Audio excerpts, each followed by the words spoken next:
من الشيطان الرجيم بسم الله الرحمن الرحيم قل يا أهل الكتاب لم تكفرون بآيات الله والله شهيد على ما تعملون۔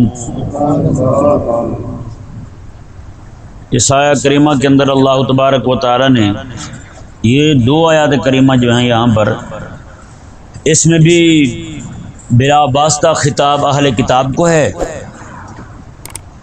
کیونکہ اہل کتاب کے پاس جو کتابیں موجود تھیں ان میں کریمہ کا صلی اللہ تعالی علیہ وآلہ وسلم کے متعلق واضح خبریں موجود تھیں، واضح آیات کریمہ موجود تھیں، آقا علیہ السلام کے اوصاف شریفہ موجود تھے۔ تو پھر انہوں نے یہاں آ کر دو مسئلے اور کھڑے کر دیے۔ ایک تو یہ کہا انہوں نے کہ کعبے کا تعلق نہیں ہے حضرت سیدنا ابراہیم علیہ نبینا و علیہ السلام کے ساتھ، تو دوسرا انہوں نے کہا کریمہ کا صلی اللہ علیہ وآلہ وسلم پر اور صحابہ پر اعتراض کیا کہ تم کہتے ہو کہ ہم ملت ابراہیم کے پیروکار ہیں، تو پھر ملت ابراہیم میں تو بہت ساری چیزیں حرام تھیں، تم انہیں حلال ٹھہرائے پھرتے ہو، جیسے اونٹ کا گوشت ہو گیا، اونٹنی کا دودھ ہو گیا، وہ تم حلال کہتے پھرتے ہو۔ یعنی کہ یہ دو باتیں انہوں نے کی۔ اللہ تبارک و تعالی نے انہیں ارشاد فرمایا قل یا اہل الکتاب لم تکفرون بآیات اللہ، فرمایا اے اہل کتاب کیوں تم اللہ کی آیتوں کے ساتھ کفر کرتے ہو، کیوں انکار کرتے ہو اللہ تعالیٰ کی آیتوں کا۔ یعنی یہ انہیں معلوم تھا کہ ابراہیم علیہ السلام جو ہیں ان کے جو شہزادے ہیں حضرت اسماعیل علیہ السلام انہی کی اولاد پاک میں سے کریمہ علیہ السلام تشریف لائے۔ وہ یہ سمجھتے تھے کہ کعبہ مشرفہ جو ہے یہ حضرت ابراہیم علیہ السلام نے تعمیر کیا ہے اور ابراہیم علیہ السلام یہاں تشریف لائے ہیں، بس یہ جانتے تھے اس بات کو، کتابوں میں یہ بات موجود تھی۔ اللہ تبارک و تعالیٰ نے ارشاد فرمایا کہ تم اب انکار کیوں کر رہے ہو، لم تکفرون بآیات اللہ، تم اللہ کی آیتوں کو انکار کیوں کر رہے ہو، واللہ شہید علی ما تعملون، اللہ تبارک و تعالیٰ نے جو کچھ بھی تم کر رہے ہو نا اللہ گواہ ہے اس پر۔ ہاں یہ اللہ تبارک و تعالیٰ نے دھمکی دی ہے انہیں، میں کہ اللہ تبارک میں جانتا ہوں سارا کچھ، سارا میرے علم میں ہے، میں دیکھ رہا ہوں، ملاحظہ فرما رہا ہوں سارا۔ رب تبارک و تعالیٰ نے ارشاد فرمایا جی دیکھیں قل یا اہل الکتاب لم تصدون عن سبیل اللہ من آمن تبغونها عوجا، فرمایا رب تبارک و تعالیٰ نے اے اہل کتاب تم لوگوں کو اللہ کی راہ سے کیوں روکتے ہو، من آمن جو ایمان لایا ہے اسے تم اللہ کی راہ سے کیوں روکتے ہو، اللہ کے تعالیٰ کی راہ سے روکتے تھے نا، یہ وسوسے پیدا کر کے، یہ جناب اعتراضات وارد کر کے، لوگوں کو دلوں میں شکوک و شبہات پیدا کر کے، جیسے یہ یہودیوں کا طریقہ آج تک ختم نہیں ہوا، آج بھی ان کا طریقہ وہی ہے یہودیوں کا۔ یہودی آج بھی ان کے مستشرقین جو ہیں ہمیں معلوم نہیں ہے، ہمیں کیونکہ اتنی یعنی ہمارے لوگوں کو اتنا وہ اس کام سے غرض نہیں ہے، اس لیے ہمیں پتہ نہیں ہے۔ انہوں نے بہت بڑے بڑے ادارے قائم کیے ہوئے ہیں جہاں پہ ان کے یہودی ہمارا دین پڑھتے ہیں، شریعت پڑھتے ہیں، ہمارے بہت سارے مولویوں سے زیادہ جانتے ہیں ہماری شریعت کے بارے میں، پھر جناب وہ اپنے لوگوں کو ہمارے اندر بھیجتے ہیں، وہ آ کر کے مسلمانوں کو پھر خراب کرتے ہیں، مسلمانوں کے اندر فتنہ فساد پیدا کرتے ہیں۔ جیسے میں نے پہلے بھی بتایا تھا آپ کو، یہاں کے پاکستان کے ایک عالم تھے، وہ گئے وہاں جارڈن، وہاں سے پھر وہ فلسطین گئے، فلسطین جب گئے تو انہیں کچھ نوجوان ملے بالکل اسلامی حلیے میں، داڑھی ان کی بڑی یعنی کہ مکمل داڑھی ان کی، سر پہ جناب امامے بندھے ہوئے، ان سے بات کی تو وہ بڑے فقہی مسائل پہ ایسی فر بات کرتے تھے، عربی زبان، فصیح عربی زبان میں، اور جناب احادیث پر، اصول حدیث پر جو بھی موضوع شروع کرتے وہ بولتے چلے جاتے۔ اس عالم نے پوچھا کہ آپ کس مسلک سے تعلق رکھتے ہیں، کیونکہ ہم تو مسلک سے باہر نہیں نہ آیا ابھی تک، ہم انہی باتوں میں الجھے ہوئے ہیں۔ انہوں نے کہا آپ کس مسلک سے تعلق رکھتے ہیں، یعنی کہ حنفی ہیں، شافعی ہیں، مالکی ہیں، حنبلی ہیں، کیا ہیں؟ انہوں نے کہا ہم یہودی ہیں۔ ہم کیا ہیں؟ یہودی ہیں۔ وہ عالم کہتے میں حیران ہو گیا، میں نے کہا آپ نے پھر کہاں سے یہ سارا سیکھا، آپ تو یہودی ہیں، آپ کو کس نے پڑھایا؟ انہوں نے کہا ہم الازہر مصر سے پڑھ کے آئے ہیں، الازہر سے پڑھ کے آئے ہیں، جو مسلمانوں کا ادارہ ہے بہت بڑا، وہاں سے ہم پڑھ کے آئے ہیں۔ ان کا پھر آپ نے کیوں پڑھا ہے، کیا کریں گے؟ انہوں نے کہا ہم مسلمانوں کے علاقوں میں جائیں گے، وہاں جا کے ہم کام کریں گے۔ بتائیں، مسلمانوں کے علاقوں میں جائیں گے، وہاں جا کے مسلمانوں کو پھر دین سے دور کریں گے۔ انہوں نے اتنی مہارت حاصل کی ہے دین کے اندر، اور یہیں پہ باقی سارا چھوڑیں، یہ افغانستان کے اندر ایک بندہ آیا نا یہاں پہ، ایک انگریز تھا، وہ آگے حاکم لگا، تو انہوں نے مقرر کیا امریکہ نے، وہ آگے لگا حاکم، تو وہاں بیٹھ کے لوگوں کے فیصلے کر رہا ہے جناب، دھڑا دھڑ بول رہا ہے، پشتو بول رہا ہے، فارسی بول رہا ہے فر۔ انہوں نے ایک بندے نے پوچھ لیا اس سے کہ آپ کو یہ پشتو فارسی کیسے آتی ہے؟ اس نے کہا آپ کو پتہ نہیں ہے، میں 2 سال فلانے علاقے میں مسجد میں امام رہ کے گیا ہوں، اس وقت داڑھی میں آیا تھا، اب جناب بغیر داڑھی کیا ہے۔ ڈیرہ غازی خان کے اندر 18 سال ایک یہودی امام رہا، کسی کو پتہ ہی نہیں، 18 سال یہودی امامت کرتا رہا۔ اور باقی چھوڑیں، یہیں پہ آپ کے بھیکے وال کے علاقے میں، مجھے ایک دوست نے بتایا وہاں کا، بھیکے وال کا تھا، اس نے بتایا کہ بھیکے وال کی کوئی مسجد تھی، وہاں پہ 2 سال پورے ایک سکھ امام رہا ہے اور کسی کو پتہ ہی نہیں، ایسا فصیح قرآن پڑھتا تھا۔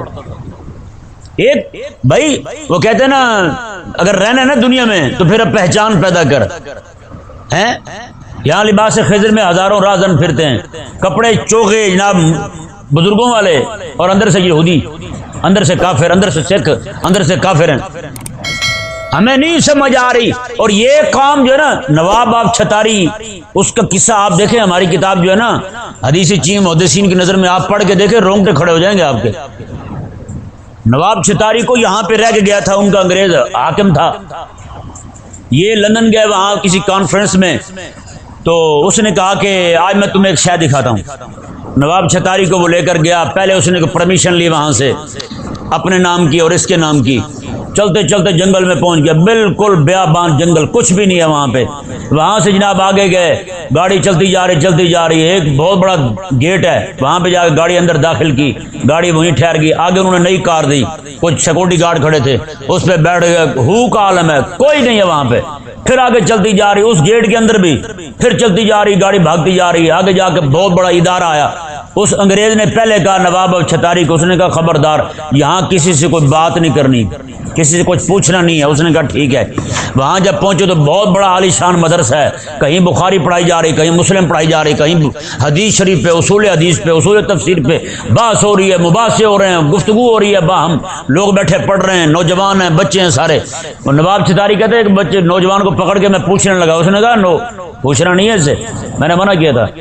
وہ جب وہاں سے نکلا باہر تو اس نے کہا کہ یار مجھے تو بتاؤ یہ کیا معاملہ ہے، اگر یہ بچے ہیں دین پڑھ رہے ہیں تو اس طرح چھپ کے کیوں، اتنی سیکورٹی میں کیوں، اتنے جنگل میں کیوں، بیابان میں کیوں، اتنے ویرانے میں کیوں؟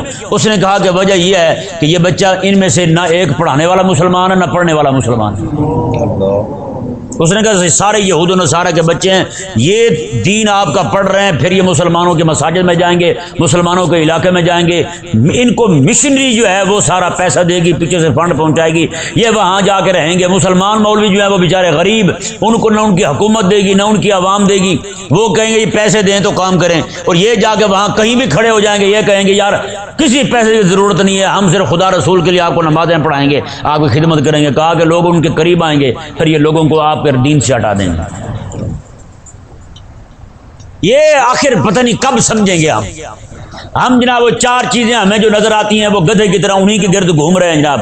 وہ گدھے کو چکی کے گرد باندھ دیں نا جناب، کولو پہ باندھ دیں، گدھا وہیں گھومتا رہتا ہے، اس کی آنکھوں پہ وہ جناب چڑھا دیتے ہیں ڈھکن، وہ سمجھتا ہے کہ بس میں جناب ابھی لاہور سے چلا ہوں، ملتان پہنچ گیا ہوں، جب ڈھکن کھولتے ہیں تو ہنجر والی کھڑا ہوتا ہے، وہ ہے یا نہیں ایسا؟ گدھا وہیں کھڑا ہوتا ہے، گدھا ایک شہر سے دوسری شہر کبھی ٹرانسفر نہیں ہوا، وہ ادھر ہی کھڑا رہتا ہے۔ تو خدا کے لیے ذرا آنکھیں کھولیں، آپ ان کے مشرکین کے یہود و نصارہ کی سازشوں کو سمجھیں۔ دشمن 2 طرح سے حملہ آور ہے آج علیہ السلام پر۔ ایک حملہ تو یہ ہے کہ اندر سے فتنے کھڑے ہو رہے ہیں، اور دوسری طرف سے فتنہ یہ ہے کہ ہمارے خلاف حملہ آور ہے، ہمارے ہی مسلمانوں کو ہمارے خلاف لا رہا ہے، کلمہ پڑھنے والے ہمارے خلاف، کلمہ پڑھنے والے آج کس طرح کفریہ قانون ہم پر نافذ کر رہے ہیں، نام نہاد کلمہ پڑھنے والے ہیں، وہ کب کے اسلام کو چھوڑ چکے ہیں، اسلام کے ساتھ کوئی تعلق نہیں، نہ ان کا نہ ان کے ووٹروں سپورٹروں کا، جن کو سارا پتہ ہے باوجود اس کے پھر ان کے ساتھ کھڑے۔ حالات اب ایک طرف وہ دشمن ہے کافر یہودی کے 2 طریقے ہیں، ہیں ایک طرف سے اندر کھاتے وہ یہ دشمنی پھیلاتا ہے کہ جناب اندر سے بندے اپنے تیار کر کے خیر خواہی کا روپ دھار کے، جیسے مرزا قادیانی جو ہے اسلام کا خیر خواہ بنا، جی نصرانیوں سے مناظرے کرنے لگا، مناظرے کرتے کرتے آخر میں آ کے نبوت کا دعویٰ کر بیٹھا بغیرت، جی ایسے جناب ایسے خیر خواہی کو اس نے روپ دھارا اس نے کہ بعد میں جناب بہت بڑا اژدہا ثابت ہوا۔ آج تک مسلمان جو ہیں اس کے فتنے کو نہیں پہچان سکے، اس کے سر کو نہیں کوٹ سکے آج تک اس کا جناب سر اور اس کے سر کا زہر جو ہے وہ جناب پھیلتا جا رہا ہے، مسلمانوں کے دماغوں کو جناب وہ جراثیم سے آلودہ کر رہا ہے، وہ کفر سے، شرک سے، بے دینی سے، لا دینیت سے، الہاد سے، سیکولرزم سے، اس طرح کی چیزوں سے وہ جناب مسلمانوں کے ذہنوں کو گدلا کر رہا ہے۔ وہ مولوی لوگ جو بڑے متسلف تھے دین کے اندر، آج وہ بھی ان کی بھی چولیں ہل گئی ہیں، وہ بھی ہلے بیٹھے ہیں دینی متین پر، ان کا بھی ایمان نہیں رہا، وہ بھی اب سریعام کہہ رہے ہیں کہ ہم جناب یہ قرآن پڑھ کے مارے گئے ہم تو ہماری تو کوئی قدر ہی نہیں رہی۔ تو یہ بات ایسے نہیں ہوئی بھائی، سمجھایا نا مسئلہ؟ تو اس لیے یہ دشمن ہے ہمارا بڑے دیر سے، کاش کہ ہم سمجھیں اس بات کو۔ دیکھیں جی اگلی آیت مبارکہ، اللہ تبارک و تعالی نے ارشاد فرمایا تبغونھا عوجا، میں تم ٹیڑھ چاہتے ہو۔ وہ ٹیڑھ کیسے چاہتے ہیں؟ جیسے انہوں نے دو اعتراض وارد کیے تھے، انہوں نے دو کیے تھے، اللہ تبارک و تعالی نے کتنی آیات کریمہ نازل فرمائی۔ یار کیا ہم ان آیات کریمہ کی روشنی میں موجودہ دور کے مستشرقین جو ہیں، انہوں نے پورا ادارہ بنایا ہے استشراق کے نام سے، پورے ادارے ہیں یہودیوں کے، نصرانیوں کے، بہت بڑے بڑے مراکز ہیں، کروڑوں ڈالر ان کے سالانہ خرچے ہیں، وہاں پہ انہوں نے اپنے ریسرچ اسکالر بٹھائے ہوئے ہیں، اسلام کے خلاف تحقیقات کر رہے ہیں، اسلام کی کتابوں کو پڑھ کر کے رسول اللہ علیہ السلام پر اعتراض کر رہے ہیں، قرآن پر اعتراض کر رہے ہیں، شرائع حقہ شریعت مبارکہ پر اعتراض کر رہے ہیں، لیکن مجال ہے کہ ہمیں سمجھ آئے ان کی، اور انہی کی کتابیں، انہی کا گھولا ہوا گند جو ہے ہمارے موجودہ دور کا لبرل سیکولر طبقہ، ٹی وی میں بیٹھا اینکر دانشور جو ہے، اپنے آپ کو فلسفی جاننے والے لوگ، یہ سارے کے سارے انہی کے گند پڑھ کے اسلام پر حملہ آور ہیں۔ آپ کو نہیں سمجھ آئے گی، ٹی وی میں بیٹھا بندہ، وہ بندہ جو لچا کپتا ہے یار، سارا سال ڈرامے بناتا ہے، وہ بھی بیٹھا، اسے بھی اعتراض ہے نکاح پہ، اسے بھی اعتراض ہے طلاق پہ، اسے بھی اعتراض ہے جناب ان چیزوں پہ۔ مولوی آپس میں کیوں لڑتے ہیں؟ اگلے دن ایک مولوی ہے، بہت بڑا مولوی ہے، وہ اگرچہ میرے مسئلہ کا نہیں ہے، میرے مسئلہ کبھی ہوتا معافی نہیں تھی، وہ بندہ ٹی وی میں بیٹھا ہے، اسے ایک سلیم صافی نام کا بغیرت لفافہ خور صحافی ہے، وہ اسے پوچھ رہا ہے جی مولویوں میں اختلاف کیوں ہے؟ قرآن ایک، شریعت ایک، دین ایک، مولویوں میں اختلاف کیوں ہے؟ کوئی بریلوی بن جاتا ہے، کوئی دیوبندی بن جاتا ہے، کوئی فلانا بن جاتا ہے، کوئی ڈھمکانا بن جاتا ہے، یہ کیوں ہے؟ آگے سے مولوی صاحب نے یہ نہیں بھی اس کتے کے گلا دبائیں، اس کو رگڑیں، پوچھیں اس سے، ہیں بھائی معاملہ ایک ہوتا ہے، تمہارے ٹی وی اینکر مختلف بکواسیں کر رہے ہوتے ہیں، کیوں ہوتا یا نہیں ہوتا؟ تمہارا اختلاف کیوں ہو گیا؟ معاملہ ایک ہے، کیس ایک ہے، کیس ایک ہے، جج دو مختلف، دو جج ہیں، دونوں کا فیصلہ الگ الگ ہے، دو وکیل ہیں، کتاب ایک ہی پڑھ کے ہیں، دونوں لڑ پڑے ہیں، کیوں بھائی؟ لڑے نہیں لڑے ہیں بھائی؟ وہ تمہارے کمپنیاں تو انگریزی کمپنیاں جو ہیں، دو جوتے بنائے ہیں، وہ دونوں آپس میں متفق نہیں ہے ایک بات پر، وہ کہتے ہیں میری اعلیٰ کوالٹی ہے، وہ کہتے ہیں میری اعلیٰ کوالٹی ہے، لڑائی کیوں ہے تمہاری؟ ہے جوتی، شے ایک ہے، مٹیریل ایک ہے، سامان ایک ہے، یار مشین ایک ہے بنانے والی، اختلاف کیوں ہے؟ کہ نہیں سمجھ آیا مسئلہ؟ دو ڈاکٹروں کے نسخے آپس میں نہیں ملتے یار، ایک بندہ بیمار چلا جائے وہ کچھ اور بتائے گا، وہ کچھ اور بتائے گا، حالانکہ میڈیکل ان کا جناب جہاں سے پڑھ کے ہیں وہ ایک ہے، دوائیاں ایک ہے، سارا کچھ ایک ہے، دونوں آپس میں کیوں مر رہے ہیں؟ دونوں کے نسخے ایک کیوں نہیں؟ یہ نہیں پوچھا اس نے۔ اچھا تمہارے ملک کے اندر جو پڑھ کے آتے ہیں جناب سیاست، کالجوں سے یونیورسٹیوں سے سیاست پڑھ کے سیاست کر رہے ہیں نا، سیاست پڑھ کے آیا نا باقاعدہ، یہ تو باقاعدہ بطور سبجیکٹ پڑھایا جا رہا ہے، سیاست پڑھ کے آیا ہے، پھر عمران خان علیحدہ کیوں ہے، نواز شریف علیحدہ کیوں ہے، مولوی فضل الرحمان علیحدہ کیوں ہے، یہ جناب یہ ساری جماعتیں علیحدہ علیحدہ کیوں ہیں، ان کے نظریات علیحدہ علیحدہ کیوں ہو گئے؟ بھائی دماغ خراب ہے تمہارا، سمجھاؤ ہمیں نہیں، یہ سوال کیوں نہیں کیا ان سے؟ میں کہتا ہوں یار قسم خدا کی، اس وقت جو اختلاف ہے نا، جن جماعتوں کا اس نے نام لیا ہے، کدھر آپ کو لڑائی نظر آ رہی کہاں ہیں؟ اس وقت تو جتنے جوتے ہمیں یہودیوں کی طرف سے پڑ رہے ہیں، جتنے جوتے ہمیں مشرکین کی طرف سے پڑ رہے ہیں، مشرکین ہی ہمارے مدارس کو گرانے کے بل پاس کر رہے ہیں، 1600 مدرسے گرانے کے بل ایسے پاس ہو گیا، جب تک یہ چوڑے ساتھ نہ ملتے، یہ ذلیل لوگ جو ہیں، لبرل لوگ جو ہیں، پاکستان کے اندر مسلمانوں کا ملک، باہر پارلیمنٹ کے لا الہ الا اللہ محمد رسول اللہ لکھا ہوا ہے، اللہ کے علاوہ کوئی حاکم نہیں ہے، محمد صلی اللہ علیہ وسلم اللہ تعالیٰ کے آخری رسول ہیں، اور اندر بل پاس ہو رہا ہے کس چیز کا کہ جناب مرد مرد کے ساتھ شادی کر سکتے ہیں، عورت عورت کے ساتھ شادی کر سکتی ہے، اور ہمارے مولوی لوگ جو ہیں بڑے خوش ہوتے پھرتے ہیں، پرویز الہی کو مبارکباد پیش کرتے ہیں، اس نے ختم نبوت والی آیت لکھوا دی ہے۔ میں نے کہا ختم نبوت والی آیت لکھ کے نیچے یہ خسروں والا بل پاس کرنا اور مرد کا مرد کے ساتھ نکاح کا جائز قرار دینا، عورت کا عورت کے ساتھ نکاح کا جائز قرار دینا، قسم خدا کی کہہ رہا ہوں یہ قرآن کی آیت کی توہین ہے، رب کے قرآن کی توہین ہے۔ کمینوں تم کہاں لے کے جا رہے ہو لوگوں کو؟ اور الو کے پٹھے ملے ہیں، انہیں سمجھ نہیں آتی، ایسے منہ اٹھا کے بولنا شروع کر دیں گے یار واہ واہ واہ واہ پیجا پٹواری کمال کر دیا تو نے۔ اور پیجے نے کیا کمال کیا؟ میں نے رب کو تبارک و تعالیٰ کے قرآن کی گستاخی کی ان دلیلوں نے، وہیں پہ بیٹھ کے شرابیں پیتے ہیں بغیرت، وہیں پہ بیٹھ کے بکواسیں کرتے ہیں، وہیں پہ رب تبارک و تعالیٰ کے قرآن کی آیتیں لکھی ہوئی ہیں۔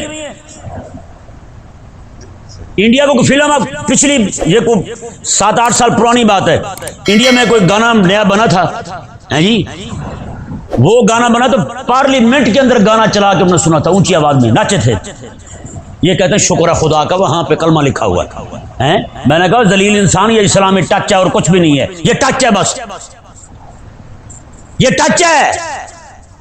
اتنے سے مسلمان ہوتا تو عبداللہ بن ابی تیرے سے بڑا مسلمان تھا، اس نے تو رسول اللہ علیہ السلام کو دیکھا ہوا تھا، اس نے تو داڑھی رکھی ہوئی تھی، تیرے پاس کیا؟ تیرے پاس تو کچھ بھی نہیں ہے۔ کاش کہ ہمارے لوگوں کو سمجھ آئے ان فتنوں کی، ان بدماشوں کی بدماشی کی سمجھ آئے۔ ہمارے لوگ 1 منٹ سے پہلے لٹو ہو جاتے ہیں، دیکھیں جی وہ تو بڑے عاشق رسول ہیں۔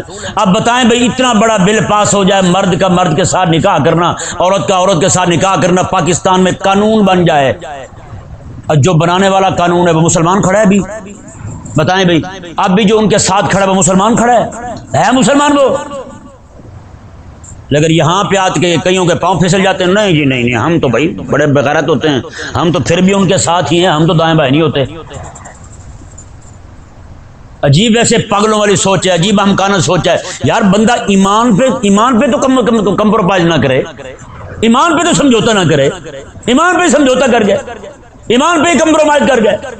جس طرح اس وقت لندن کے اندر انہوں نے جناب مدرسے قائم کیے، اپنے علاقے کے اندر مدرسے قائم کر کے اپنے بچوں کو پڑھایا، انہوں نے کہا کہ یہ ادھر کے لوگ جو ہیں انہوں نے اپنے بچے ہمارے ہاں نہیں بھیجنے، یہاں سکول بناؤ، ان کے بچوں کو وہی پڑھاؤ، ان کے بچے جو ہے سر سور کو انہوں نے وہاں سے تیار کیا، تیار کر کے یہاں بھیجا۔ آج یہ سارے کے سارے آپ کو پتہ ہے اتنا کسی عالم کی بات نہیں سنتے جتنا پروفیسر کی بات سنتے ہیں۔ کیوں؟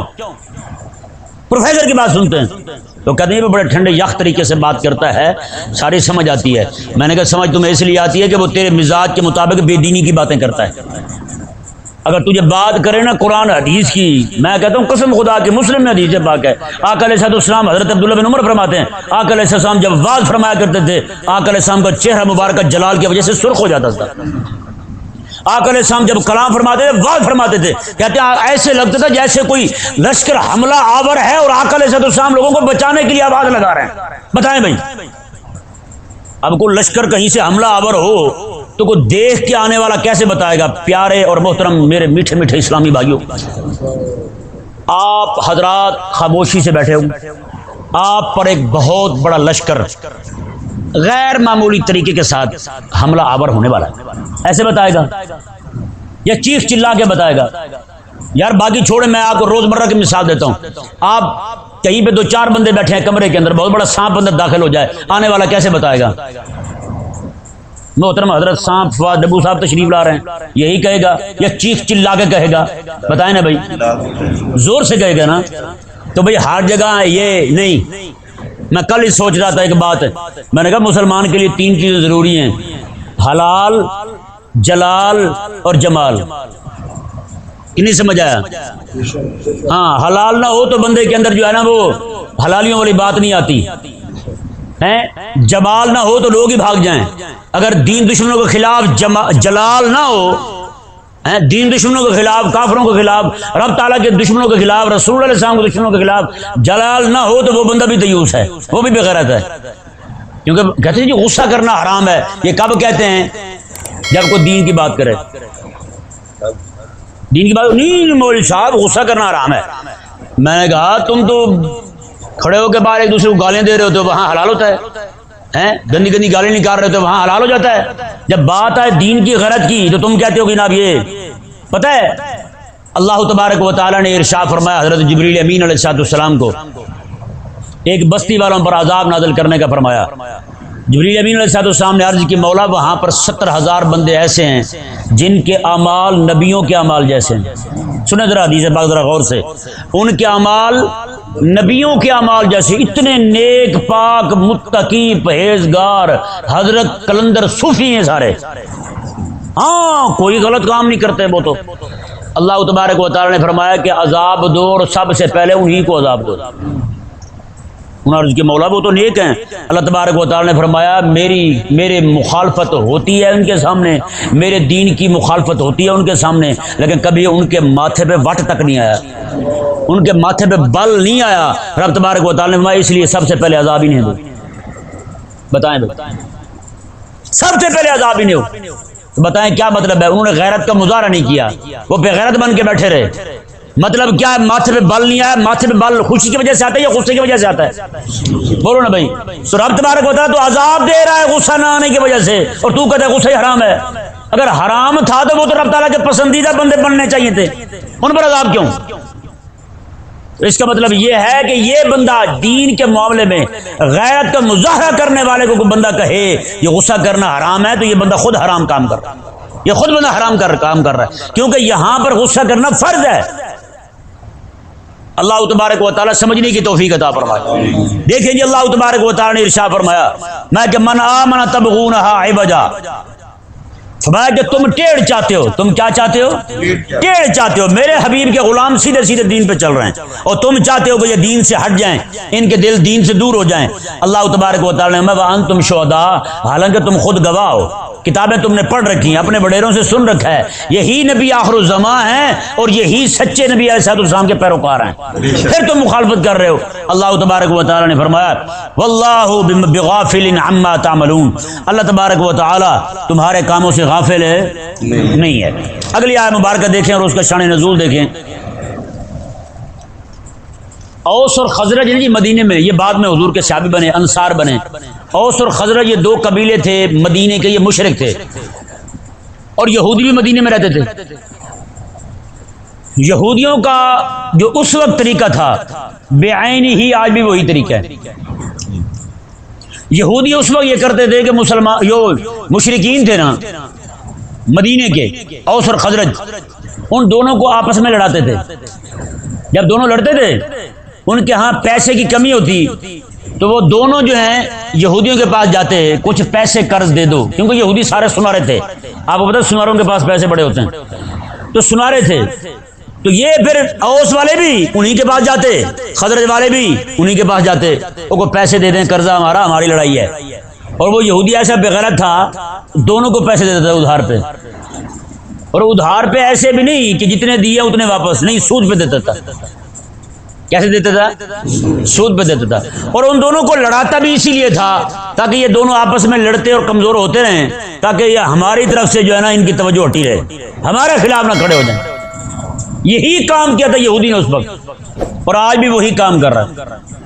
دو بدماش حکومتیں، ایک امریکہ کی اور ایک روس کی، دونوں کو آپ دیکھ لیں. وہاں جو انقلاب آیا روس کے اندر، جو بدماشی پھیلی ہے وہ بھی یہودیوں کی وجہ سے. سب سے پہلا کارل مارکس جو ہے، جو کمیونزم کا یعنی کہ موجد ہے الحاد کا روس کے اندر، وہ یہودی ہے. اس نے جو کچھ بھی بکواسیں کی اس کی زندگی میں تبدیلی نہیں آئی، اس کے مرنے کے بعد تبدیلی آئی ہے. ٹھیک ہے نا جی. اس کے بعد دوسرا ان کا لیڈر وہ بھی یہودی، کارل مارکس بھی یہودی، اور اس کے بعد جو ہے وہ دوسرا آیا وہ لینن، وہ بھی یہودی، وہ بھی اس کا بڑا رہنما تھا. اس کے دور میں پھر انقلاب آیا، وہاں تبدیلی آئی. اس کے بعد جو ہے وہ سٹالن آیا، وہ اس کا بھی حساب ایسا. اور ان ذلیلوں نے وہاں پر الحاد پھیلایا، داہریت پھیلائی کہ رب کا وجود ہی نہیں، رب ہے ہی نہیں، یہ نظریہ پھیلایا انہوں نے. پھر جو بھی بندہ اس نظریے کا مخالف ہوتا تھا وہ کہتا خدا ہے، اسے مار دیتے. اور یہی وجہ ہے کہ روس کے اندر مسلمانوں پر بڑا ظلم ہوا ہے. یہاں تک کسی کو نماز پڑھتے دیکھ لیتے اسے اٹھا کے برفانی علاقے میں چھوڑ دیتے تھے ایسے ہی، برفانی علاقے میں چھوڑ دو، لیکن اللہ کا فضل دیکھیں، میرے مالک نے اسلام کو زندہ رکھنے کا وعدہ کیا ہے۔ برفانی علاقے میں بھی رہ کرنا مسلمان ہی رہے، اسلام نہیں چھوڑا، ایک بار بھی نہیں کہا ہم اسلام چھوڑتے ہیں ہمیں یہاں سے لے جائیں، نہیں کہا۔ برفوں میں پڑے رہے لیکن اسلام نہیں چھوڑا، فوت ہوئے اسلام نہیں چھوڑا۔ مسلمان چھپ کے نماز پڑھتے تھے۔ یہاں کے عالم وہاں گئے، انہوں نے بتایا، وہ بندے نے بتایا، اس نے کہا میرے ابا جی کمیونزم کے دور میں جب ان کی کمیونسٹوں کی بڑا زور تھا وہاں روس کے اندر، اس نے کہا نماز پڑھنے کی اجازت نہیں تھی، کہتا جی میرے ابا جی جو ہیں وہ چھپ کے نماز پڑھتے تھے۔ یعنی ایسے حالات کے اندر بھی 400 سے زائد مساجد تھی، وہاں مسلمان چھپ کے نماز پڑھتے تھے، مسجدیں زمین کے نیچے تھی، کسی کو پتہ نہیں چلنے دیتے تھے۔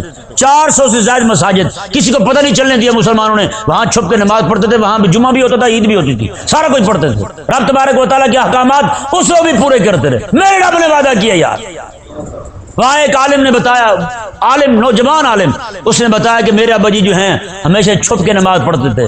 کیا کرتے تھے؟ ان کے دروازے پر لوگ چھاپے مارتے تھے، کافر کہیں کوئی نماز پڑھ رہا ہو پکڑ لیں اسے، قتل کر دیتے تھے اسی وقت۔ کہتے ہیں کہ میرے ابا جی نماز کیسے پڑھتے تھے؟ اس نے کہا دروازے پر میز رکھ کے اس کے اوپر چائے میں رکھتا تھا، ابا جی جا کے اندر نماز پڑھتے، میں باہر ہی کھڑا ہو جاتا دروازے پر۔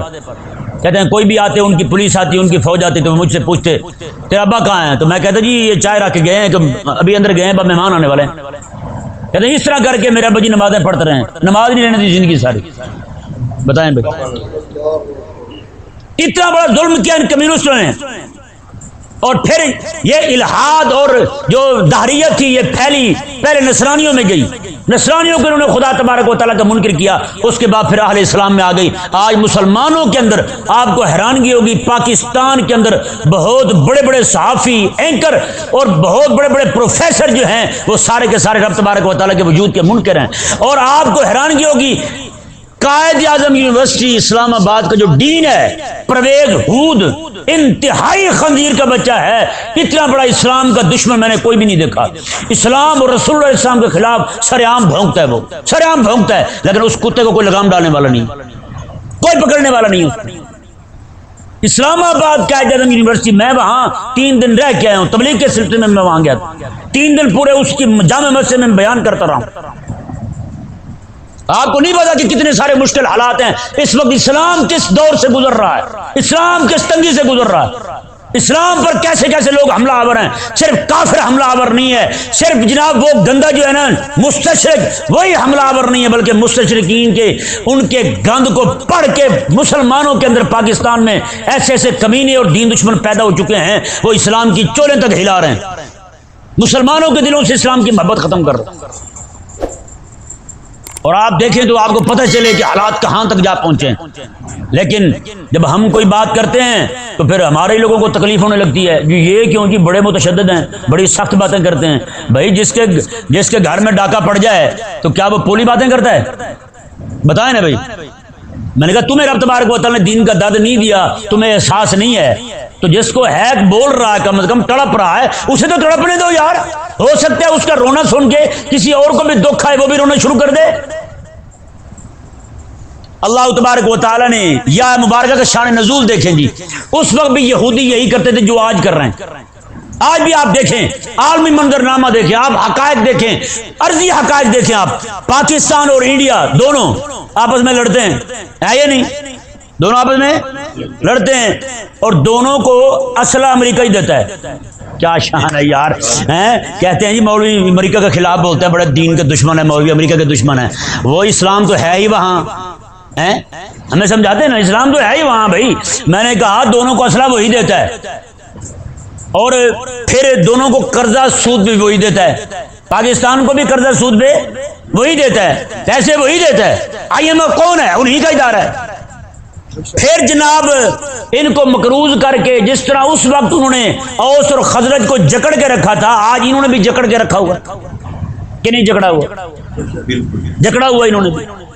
حالات یہاں تک پہنچا دیے، دونوں کو جناب اسلحہ بھی دیتا ہے، پیسے بھی دیتا ہے ادھارے، اور پھر سود بھی لیتا ہے۔ اتنے عرصے سے جناب آج ہر پاکستانی، چھوٹا بچہ جو بیٹھا ہوا ہے نا، اس بیچارے نے آج تک ہو سکتا ہے لاکھ روپے اکٹھا نہ دیکھا ہو کہیں پڑا ہوا، یہ بھی 90 لاکھ کا مقروض ہے، یہ چھوٹا بچہ بھی 90 لاکھ کا مقروض ہے۔ بتائیں بھائی، بیچارے کی جیب میں 1 روپیہ نہیں ہے، لیکن مقروض ہے یہ یہودیوں کا۔ یہ آخر کس نے بنایا ہیں جی، انہوں نے بنایا، یہ بھی ان کے غلام ہیں، صرف ان کا مقصد ہے ان کو جکڑ کے رکھو، کہیں بھی یہ اسلام کا نام نہ لیں، کہیں بھی کوئی بندہ کھڑا ہوتا ہے اسلام کا نام لینا شروع کرتا ہے تو حکمرانوں کہتے ہیں چل بھی پیسے کاٹ شابش مٹ مار، وہ کہتے ہیں پیسے تو نہیں ہے، کہتے ہیں چل پھر اسے جیل میں ڈال، کہتے ہیں یہ آسان ہے میرے لیے، یہ میں کر دیتا، وہ جیل میں چلے جاتے ہیں بیچارے اسلام کا نام لینے والے۔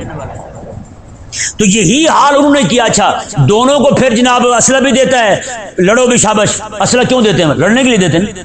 جب وہ لڑنے لگے تو وہ کہتا ہے کتے دے پترو کی کر رہے ہو تسی ہیں، مجھ سے پوچھے بغیر لڑ پڑے ہو تم، کم از کم مجھ سے تو پوچھتے بھی کیا مطلب ہے تیرا، لڑنے کے لیے اسلحہ تو نے دیا ہے، بیچا تو نے ہے، پیسے تو نے اپنی منڈی کے بھاؤ بڑھائے ہیں، اب جناب وہ لڑنے لگے ہیں تو رکنے بھی تو آ گیا ہے، یہ کیا طریقہ ہو بھائی؟ بدماش ہے یا نہیں وہ؟ اب اسی طرح دیکھیں پوری دنیا کے اندر دو ہی ملکوں کا اسلحہ جا رہا ہے، یا جناب ان کا امریکہ کا یا پھر روس کا، دونوں بدماش ہے نا۔ اب دونوں کی بدماشی دیکھ لیں، وہ جناب اسے بھی دیں گے اور اسے بھی دیں گے، ادھر والے کوریوں کو بھی دیں گے ادھر والے کوریوں کو بھی دیں گے، ان کو بھی دیں گے ان کو بھی دیں گے، پھر جناب چلو بھی ٹھیک ہے مزے کرتے رہو۔ یہی یہودیوں کا مشن رہا ہے شروع دن سے کہ یہ جو بھی دو قومیں آپس میں جناب آپ کو لگے کہ ان میں سے ایک بھی آپ کے خلاف کھڑا ہو سکتا ہے، ان دونوں کو آپس میں لڑا دو اور آپ خود سکون سے سو۔ اور یہی حال ہے آج یہودیوں کو، کہاں ضرورت پڑتی ہے زور لگانے کی، پیسہ ہمارا ہے، مزے وہ کر رہے ہیں۔ ہمارے عرب پاگل جو ہیں حکمران، ان کو جناب اربوں خربوں ڈالر وہاں پڑے ہیں، وہ بھی سمجھتے محفوظ ہیں، یہ نہیں پتا انہی کے پیسوں سے مسلمانوں کا خون بہا جا رہا ہے۔ مجھے یہ سمجھ نہیں آتی، مولوی یہاں تو زور لگاتے ہیں کوک پیپسی سے بچیں، یہودیوں کو پیسہ جاتا ہے، میں نے کہا کوک پیپسی سے 5 روپے جاتے ہیں، ان کے پیسے سے روزانہ خربوں روپے کما رہے ہیں، وہ بھی ذرا بول یار، ان کو بھی بتا ذرا، سمجھا ذرا جی۔ ان ملکوں کے اندر جناب پیپسی بہا کے وہ سمجھ رہے ہوتے ہیں جناب بڑا کام کر لیا ہم نے، وہ پیپسی وہی ایک بوتل اپنے حاکم کے سر میں مارو، جس نے اربوں ڈالر وہاں رکھا ہوا ہے، ان کے ہاں رکھا ہوا، وہی پیسے مسلمانوں کو جاتا ہے، وہ مسلمان مقروض ہوتے ہیں، مسلمانوں سے پیسے نچوڑ کے جناب وہاں جاتے ہیں، مسلمان ذلیل ہو رہے ہیں۔ کاش کہ یہ سمجھ آیا ہمارے لوگوں کو، لیکن جو لوگ بدفہم ہو چکے ہیں، بد عقل ہو چکے ہیں، انہیں یہ کبھی بھی سمجھ آنے والی باتیں نہیں ہیں۔ میں صحیح کہہ رہا ہوں آپ کو۔ اب دیکھیں جی، اب ہوا کیا، ان دونوں کی آپس میں لڑائی رہتی تھی، اوس اور خزرج کی، وہ لڑائی بھی یہودیوں کی سازش کی وجہ سے ہوتی تھی، کوئی نہ کوئی شوشہ چھوڑ دیتے، ان کو آپس میں لڑا دیتے۔ تو ان کی آخری جنگ جو ہوئی ہے وہ بس 120 سال تک رہی ہے۔ لڑائی بھی ایسے ہوتی تھی، سالن گھٹ گیا، پانی انہیں پہلے پی لے، اس بات پہ لڑائی ہو جاتی، ہمیں گھوڑا تیرا کے کیوں گئے بھائی، اس بات پہ لڑائی ہو جاتی، پانی تو نے پہلے کیوں پیا ہے، اس بات پہ لڑائی ہو جاتی، میں چودھری تھا میں بعد میں، تو پہلے یہ کیوں ہوا بھائی، اس بات پہ لڑائی، اور 120 سال پورے جنگ رہی۔ آخری جنگ جو ان کی ہوئی ہے جسے جنگ بعاث کہتے ہیں، کیا کہتے ہیں؟ بعاث، جنگ بعاث، یہ جنگ ہوئی ان کی۔ اس جنگ کے اندر کیا ہوا، ان کے بڑے بڑے سردار مارے گئے دونوں طرف سے، اوس کے بھی اور خزرج کے بھی۔ وہ یہ جنگ آقا علیہ السلام کے آنے سے کچھ ہی عرصہ پہلے ہوئی، اس کے بعد میرے آقا صلی اللہ علیہ وسلم مدینے میں تشریف لائے، آقا علیہ السلام نے اوس اور خزرج کو اور قریش کو سب کے اندر ایسی محبت بانٹی کہ سارے ایک ہو گئے۔ وہ جو اوس اور خزرج آپس میں لڑتے تھے، اب ان کے مقابلے اس بات پر ہوتے تھے، یار اوس والوں نے تو ایک گستاخ کو مارا ہے، ہم پیچھے رہ گئے، کل کو ہم کیا کہیں گے، ہمارے بچے کہیں گے دادا ابا توڑے جو کوئی سی گستاخ نو مرن والا ہے۔ مسند احمد میں یہ حدیث بات موجود ہے، اوس اور خزرج کے باہمی مقابلے ہوتے تھے، یار فلاں تو جہاد میں اتنے بندے گئے، ہم پیچھے کیوں رہ گئے، چلو تم بھی چلو، انہوں نے فلانا گستاخ مار دیا، ہم نے نہیں مارا، ہم کیا جواب دیں گے قیامت والے دن اللہ تبارک و تعالیٰ کو، آقا علیہ السلام کے سامنے کیسے کھڑے ہوں گے ہم، ہمارے بچوں نے پوچھ لیا کیا جواب دیں گے ہم، اس بات پہ ان میں مقابلے ہوتے تھے بعد میں۔ لیکن ایک دن کیا ہوا، یہ دونوں اوس اور خزرج ایک ہی جگہ بیٹھے ہوئے ہیں، یہودیوں کا ایک بندہ تھا شماس بن قیس، یہ انتہائی پلید تھا، یہ وہاں سے گزرا، اسے برداشت نہیں ہوا کہ اوس اور خزرج دونوں اکٹھے بیٹھے ہیں، یہ وہ لوگ ہیں جو 120 سال جن کی جنگ رہی ہے آج اکٹھے بیٹھے ہیں، ان کے سردار مارے گئے آج اکٹھے بیٹھے ہیں، انہوں نے کیا، اس نے ذلیل نے کیا کیا، ایک یہودی تھا اس کو لے آیا۔ اب آپ کو پتہ ہے جب دو بندوں میں لڑائی ہوتی ہے تو آپس میں پھر وہ کچھ ہوئی باتیں بھی کرتے ہیں، کچھ نہ ہوئی باتیں بھی کر دیتے ہیں، ہوتا نہیں ہوتا، جب دو بندے آپس میں لڑ پڑیں تو وہ جو کی ہوئی باتیں ہوتی ہیں وہ بھی کرتے ہیں، ساتھ کو جھوٹ ملا دیتے ہیں۔ تو اس طرح کی جو باتیں ان کی تھی، اوس نے خزرج کے خلاف کی تھی، خزرج نے اوس کے خلاف کی تھی، اور وہ باتیں ساری شعر و شاعری کے انداز میں تھیں۔ شماس بن قیس خبیث نے کہا اسے اپنے یہودی کو جا کے ان میں بیٹھ کے نا تو وہی شعر پڑھنے شروع کر دیں، وہی شعر پڑھنے شروع کر دیں۔ وہ شعر جب اس نے پڑھے تو آپس میں پتہ ہے، آپ کو پتہ ہے پرانی باتیں جب وہ کھیڑی جائیں تو پھر لڑائی شروع ہو جاتی ہے، ہیں دوبارہ پھر لڑائی شروع ہو جاتی ہے۔ وہ 120 سال کی جنگ جو ہے وہ دوبارہ پھر جناب کروٹ لینے لگی۔ معاملہ جو ہے ایسا ہو گیا، ادھر ادھر تلواریں نکل آئیں۔ کریم آقا علیہ السلام کو اطلاع ہوئی، آقا علیہ السلام تیزی کے ساتھ وہاں پہنچے۔ آقا علیہ السلام نے فرمایا وہاں جا کر، میں کیا اسلام نے تمہیں ایک نہیں کر دیا تھا؟ میں یہودیوں کی سازشوں کو کیوں نہیں سمجھتے ہو تم؟ یہودیوں کی سازشوں کو کیوں نہیں سمجھتے ہو تم؟ کیوں لڑ پڑے آپس میں؟ یہ بتاؤ کیوں لڑے ہو آپس میں تم؟ آقا علیہ السلام نے سخت جلال کا اظہار فرمایا، وہاں غصے کا اظہار فرمایا حضور نے۔ پھر آقا علیہ السلام نے میں یہودی ہیں تمہیں لڑانا چاہتے ہیں، اور ایک تم ہو تمہیں سمجھ نہیں آ رہی، تم کسی کی باتوں میں آ کے اپنے جناب گھر خراب کرنے لگے ہو۔ آپس میں بھائی چارہ جو ہے تمہارے درمیان قائم کیا ہے اتنی محنت کے ساتھ، جدوجہد کے ساتھ، اسی کو ضائع کرنے لگے ہو۔ کیا کرتے ہو تم؟ یہ آقا علیہ السلام نے جب فرمایا نا انتہائی جلال میں، تو پھر دونوں کے دونوں جو ہیں اللہ تبارک و تعالی نے دونوں کو سمجھ عطا فرمائی، دونوں پیچھے ہٹ کے بیٹھ گئے۔ ٹھیک ہے نا جی؟ انشاءاللہ کل یہاں سے آگے گفتگو کریں گے۔ اللہ تبارک و تعالی سمجھنے کی توفیق